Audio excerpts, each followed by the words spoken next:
Bruce Springsteen stopped singing mid-verse. The guitar went silent. And Jimmy Fallon couldn't stop crying. The Tonight Show starring Jimmy Fallon. Studio 6B at Rockefeller Center. A Thursday night in October. The kind of night that starts like every other: monologues, sketches, celebrity interviews, musical performances. 300 people in the audience. Millions watching at home. The familiar rhythm of late-night television. Bruce Springsteen was the musical guest. The boss. Rock and roll legend. 74 years old, and still commanding stages across the world. He'd been on The Tonight Show dozens of times over the decades, from the Johnny Carson era through Leno, through Conan's brief tenure, and now with Jimmy. Tonight he was performing an acoustic set. Just Bruce, his guitar, and that voice that had soundtracked American lives for 50 years. He'd already done his first song during the show's main segment, a crowd pleaser that had the audience on their feet. Now, as the show was winding down, Bruce was back for the traditional "Good Night" performance. The one they play over the credits. Usually something mellower. Intimate. The kind of moment that feels like Bruce is playing in your living room instead of on national television. He sat on a wooden stool center stage, guitar across his lap, bathed in warm spotlight. Jimmy stood at his desk, the blue note cards of his final remarks spread before him. The audience was settling in, that pleasant end-of-show calm washing over the studio. Bruce played the opening chords of My Hometown, a song about memory, about loss, about the places that make us who we are. His fingers moved across the strings with practiced ease. His voice, weathered by time but still powerful, filled the studio. And then, between the first verse and the chorus, something happened. A production assistant, a young woman named Sarah who'd worked on the show for 3 years, walked onto the stage. This wasn't normal. This wasn't scripted. She moved quickly but carefully, approaching Bruce from the side, holding something in her hands. An envelope. Old. Yellowed with age. Bruce's fingers stilled on the guitar strings. The music stopped. He looked at Sarah, confused, then at the envelope she was holding out to him. Jimmy Fallon has watched thousands of musical performances, but none of them were interrupted like this. Bruce Springsteen opened the envelope, read the first line, and his voice failed him completely as the entire studio fell into silence. The control room erupted into chaos. Director Dave Diamadi was shouting into his headset. "What's happening? Who authorized someone on stage? Jimmy, do you know about this?" But Jimmy didn't know. He stood frozen at his desk, watching Sarah hand the envelope to Bruce, watching Bruce's weathered face change as he pulled out what appeared to be a handwritten letter on aged paper. The audience sat in confused silence. This wasn't part of the show. Musical performances didn't get interrupted. Guests didn't receive letters mid-song. But no one moved to stop it because something about the moment felt profoundly important. Bruce held the letter in both hands. His guitar rested forgotten against his chest. He began to read, his lips moving silently at first, his eyes scanning the handwriting. And then his entire body seemed to cave inward slightly. His shoulders hunched. His jaw clenched.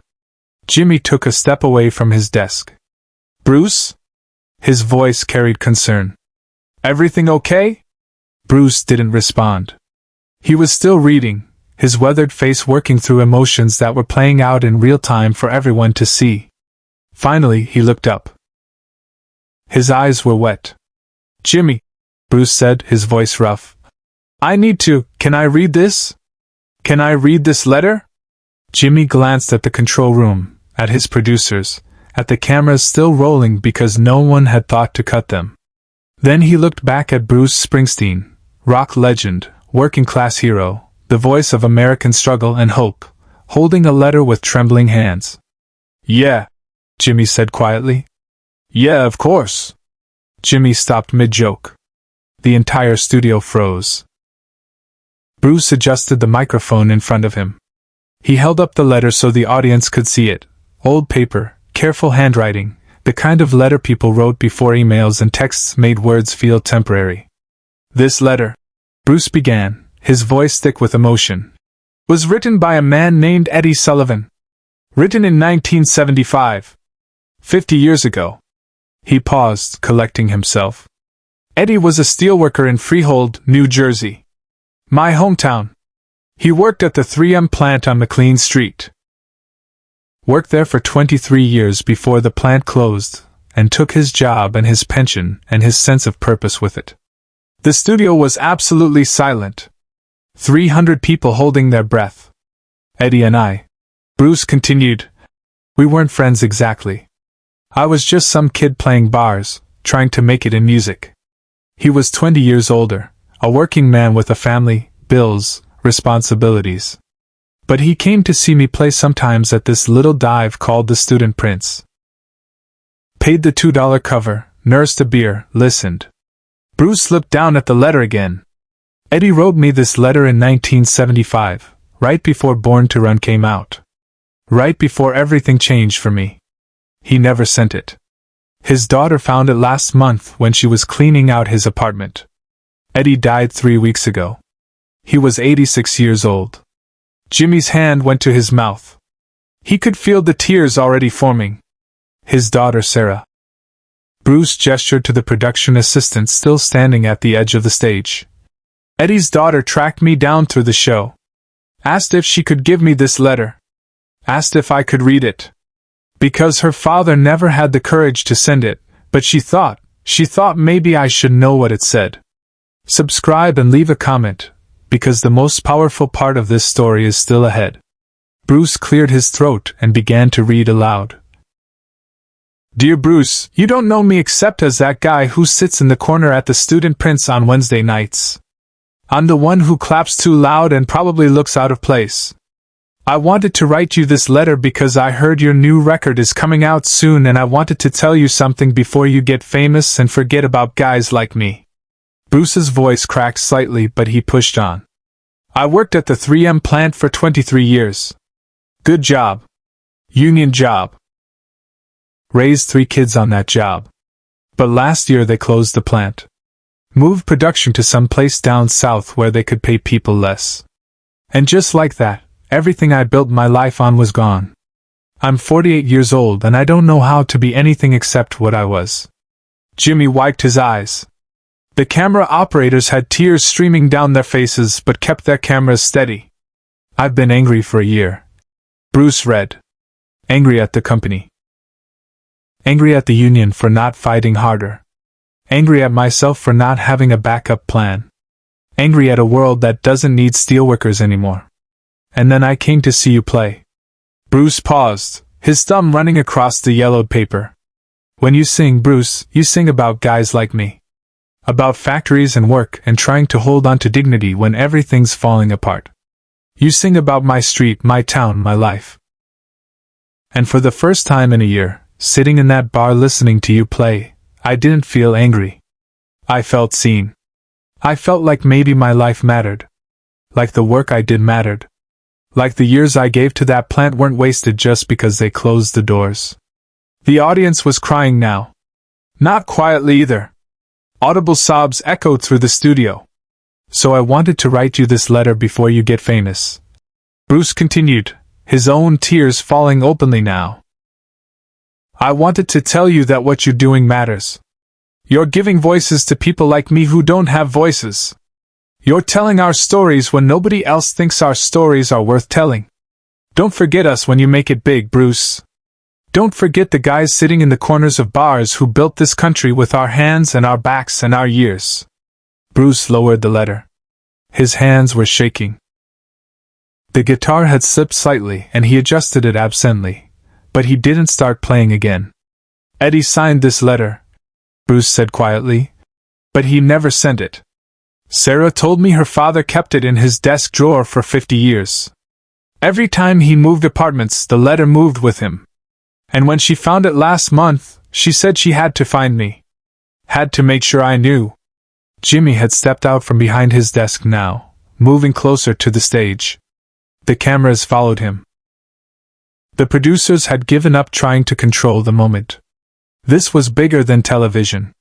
Eddie Sullivan worked his whole life, Bruce said, looking directly at Jimmy, then at the audience. He raised kids. He paid his taxes. He showed up every day even when showing up got harder and harder. And when the system he believed in let him down, he found meaning in songs. In stories. In knowing that someone was paying attention to lives like his. Behind the scenes, Fallon made a decision that defied every producer's expectation. Jimmy climbed onto the stage. He walked across to where Bruce was sitting and knelt beside him. On national television. In front of millions of viewers. The host kneeling beside the musical guest, both of them crying. "Can I see it?" Jimmy asked quietly, gesturing to the letter. Bruce handed it to him. Jimmy read it silently, his lips moving slightly, his tears falling onto the aged paper. When he finished, he looked up at Sarah, still standing at the edge of the stage. "Your father wrote this?" Jimmy asked. Sarah nodded, unable to speak. "He sounds like an incredible man." "He was," Sarah managed. "He never missed a day of work in 23 years. Never complained. Just kept showing up. And he listened to Bruce's music every single day for the rest of his life. Every day. Born to Run was playing when he died." The audience let out a collective sound. Not quite a gasp, not quite a sob. Jimmy stood up, still holding the letter. He looked at the audience, at the cameras, at the 300 people and millions watching who had tuned in for laughs and celebrity interviews and were instead witnessing something raw and real. "Folks," Jimmy said, his voice barely steady, "I think we need to understand something. Television, late-night shows, all of this, it's supposed to be entertainment. It's supposed to be fun. But sometimes..." He looked at Bruce. "Sometimes it gets to be more than that. Sometimes it gets to matter." He handed the letter back to Bruce carefully, reverently. "Bruce, would you finish the song? For Eddie?" Bruce nodded slowly. He repositioned his guitar, wiped his eyes with the back of his hand, and took a shaky breath. "This is for Eddie Sullivan," Bruce said into the microphone. "Steelworker. Father. Man who showed up every day. This is for everyone who's ever felt forgotten. This is for the corner of America that keeps the whole thing running." He began to play again. "My hometown." But now every word carried the weight of Eddie Sullivan's life. Every chord resonated with 50 years of believing that work and dignity and showing up mattered. The audience didn't clap. They didn't cheer. They listened in absolute reverent silence as Bruce Springsteen sang for a steelworker from Freehold who never sent a letter but whose daughter had made sure his voice was finally heard. But this is the moment no one in the studio, and no one watching at home, ever saw coming. When Bruce finished the song, he set his guitar aside gently. He stood up from the stool and walked to where Sarah was standing. He took both her hands in his. "Your father mattered," Bruce said to her, loud enough for the microphones to catch. "He mattered then and he matters now. And I'm going to make sure people know his story." He reached into his jacket pocket and pulled out something small, a guitar pick. One of his personal picks that he used in performances. "I want you to have this," Bruce said, pressing it into Sarah's hand. "And I want you to know that every time I play my hometown from now on, I'm going to think of your dad." Eddie Sullivan. The guy in the corner who clapped too loud. Sarah broke down completely. Bruce pulled her into an embrace while the audience rose to their feet, not in applause, but in acknowledgement. In bearing witness.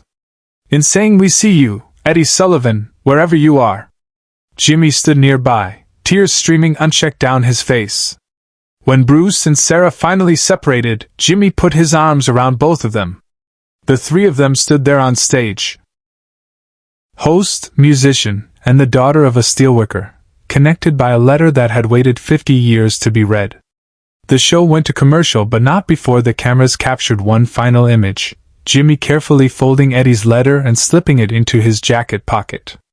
Share and subscribe. Make sure this story is never forgotten. 3 days later, Bruce Springsteen announced a new initiative, the Working Class Stories Project. a foundation dedicated to collecting and preserving letters, stories, and testimonies from American workers, past and present. The first letter in the archive was Eddie Sullivan's. Jimmy Fallon kept that letter in his dressing room, framed under glass. Above it, a small plaque reads, Eddie Sullivan 1927 to 2024. He showed up. Every guest who comes on The Tonight Show now sees that letter. And Jimmy tells them the story. About the night Bruce Springsteen stopped singing. About the letter that waited 50 years. About the working man whose voice finally got heard. Sarah Sullivan started appearing at Bruce Springsteen concerts, invited by Bruce himself. She sits in the front row. And when Bruce plays, My Hometown, he points to her. Every single time. The Tonight Show aired the full, unedited segment. No commercials. No cuts. 23 minutes of television that broke every rule and reminded everyone watching why stories matter. Jimmy still keeps Eddie's letter in his dressing room. Before every show, he reads it. A reminder that behind every joke, every sketch, every moment of entertainment, there are real people with real lives who just want to be seen. Share and subscribe. Make sure this story is never forgotten. Eddie Sullivan never got famous. He never made headlines. He worked, raised his kids, and believed his life meant something. 50 years later, Bruce Springsteen proved he was right. The letter that was never sent finally arrived. And it changed everything.